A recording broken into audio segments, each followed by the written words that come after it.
ఇప్పుడు సురేష్ వ్యవసాయంలోకి వచ్చాడు కాబట్టి రైతు బిడ్డగా బాగా అందరికి కనిపిస్తున్నారు. ఇన్ కేస్ మీరు వ్యవసాయం రాకంటే ఏం చేసేవాళ్ళు? ఆర్మీకి వెళ్ళేటోని అన్న.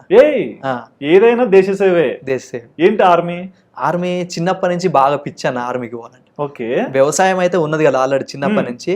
వ్యవసాయం ఆర్మీ రెండు పిచ్చి. కానీ వ్యవసాయం పోయి ఒక 15-20 సంవత్సరాలు ఆడ సర్వీస్ చేసి వచ్చినాక మళ్ళీ వ్యవసాయం చేసుకోవచ్చు. ఓ అటు పోయినా ఇక్కడికి రావాల్సిందే. ఒక 20 సంవత్సరాల కంటే మనకు ఎక్కువ ఉండనియరు. ఓకే.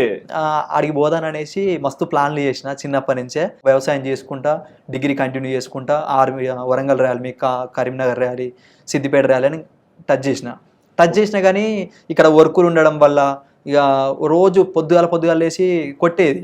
బాగా పొలంలో పని చేసి ఉండి మళ్ళీ తెల్లారు లేవబుద్ధి కాకపోయేది. ఏదో రన్నింగ్ కొట్టాలంటే ఎంత పని చేసినా బాడీ ఫిట్ ఉంటది కానీ రన్నింగ్ కు మళ్ళీ వేరే విధంగా మనం ప్రాక్టీస్ చేయాలి. బాడీ మొత్తం రిధమ్ కావాలి. కానీ ఇక అవి పోయినా కానీ అటెంప్ట్ చేసినా కానీ ఫెయిల్ అయిపోయినా కొన్నిట్లలో. ఓకే. చూడంగా 23 ఏజ్ అయిపోయింది. 23 వరకే మనకు ఛాన్స్ అందులో. మస్తు ఒక రోజు బాగా ఏడ్చిన ఆర్మీ మిస్ అయిపోయింది రా. అయ్యా